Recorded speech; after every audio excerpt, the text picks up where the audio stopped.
ঘুম থেকে উঠলেই শুধু কাজ আর কাজ। সংসারে যত কাজই করো না কেন, কাজ কিন্তু তাড়াতাড়ি করে শেষ হতে চায় না। তো এখানে দেখো বিছানাপত্র আমি গুছিয়ে নিচ্ছি আর এখন বাজে সকাল 9:30।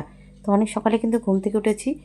তো শুভ সকাল বন্ধুরা, এখন বাজে বেলা 5:45। তো ঘুম থেকে উঠে দেখো একটু হাঁটাচলা করলাম। তারপরে ফ্রেশ হয়ে নিয়ে চলে আসলাম রান্নাঘরে। ছেলের জন্য বানাবো আজকে র‍্যামেন।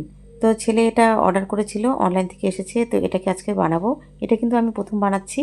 আর এখানে দেখো ভাত বসিয়ে দিয়েছি র‍্যামেন রান্না করার জন্য। এখানে গরম জল বসিয়ে দিয়েছি। তো ফাইনালি আমি র‍্যামেনটাকে সিদ্ধ হতে বসিয়ে দিয়েছি। এদিকে ভাত মোটামুটি হয়ে গেছে।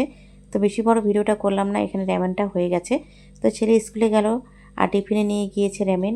আর এই যে দেখো আমি ছাদে চলে আসলাম। কালকের কিছু কাপড় চোপড় রয়েছে, এগুলো অর্ধেক শুকিয়েছে অর্ধেক শুকায়নি। তো ছেলে কাপড়, আমার কাপড়, তোমাদের দাদাভাইয়ের কাপড় চোপড় এগুলোকে শুকোতে দিলাম। আর রোদ কিন্তু বেশ ভালোই উঠেছে আর অনেক কাজকর্ম কিন্তু এখনও বাকি রয়েছে। কি রান্নাবাড়ি হয়েছে, খুব একটা রান্নাবাড়ি কমপ্লিট করতে পারিনি। তো এই যে কাপড় চোপড়গুলোকে শুকোতে দেওয়ার পরে চলে আসলাম ঘরে। ঘরে দেখো বিছানাটাকে কিন্তু আমি বাইরে থেকে বিছানার কভারটাকে ঝেড়ে নিয়ে এসেছি। আর এই যে এখন এটাকে ভালো করে পেতে দিচ্ছি। আর শীতের দিন মানে তো জানোই অনেক কিছু থাকে বিছানার মধ্যে। এই যে ব্ল্যাঙ্কেটটা, এটা এত ভারী, এটাকে এখন গোছাবো। তো ব্ল্যাঙ্কেটটাকে দেখো এইভাবে আমি গুছাই রোজ দিন। আর এই যে তো ব্ল্যাঙ্কেটটা গোছানো হয়ে গেল। এখানে পাশ বালিশ এগুলোকে সব কিছু গুছিয়ে নিলাম।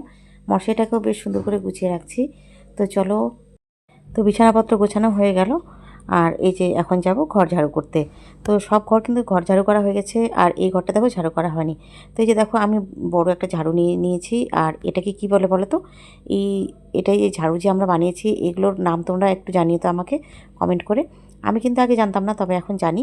তো দেখো ঘরটা ভালো করে ঝাড়ু করে নিয়েছি। এখানে টেবিলটা একটু সরাসরি করে ঝাড়ু করেছিলাম, টেবিলটাকে ঠিক করে নিলাম। আর এই যে দেখো এক পাকড় দুধ আমি জোগাড় নিচ্ছি। তো দুধটাকে এখন আমি জাল বসাবো। তো দুধটাকে জাল করা হয়নি।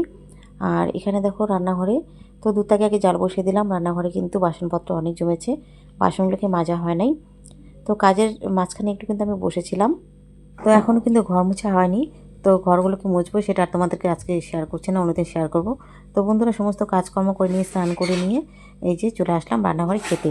আজকে রান্না করেছি বাঁধাকপি আলু আর এই যে মাছের ভাজা, মোটা মোটা করে আলু ভাজা, একটা লঙ্কা ভেজে নিয়েছি মাছের তেলের মধ্যে। আর ছেলেকে যে টিফিনে দিয়েছি র‍্যামেন, সেটা একটু নিয়েছি টেস্ট করার জন্য। আর এটা এত ঝাল, ভাবছিলাম যে ছেলে স্কুলে কী করে খাবে। তবে অতখানি টিফিন কিন্তু খাবে না, ছেলে শেয়ার করে খাবে।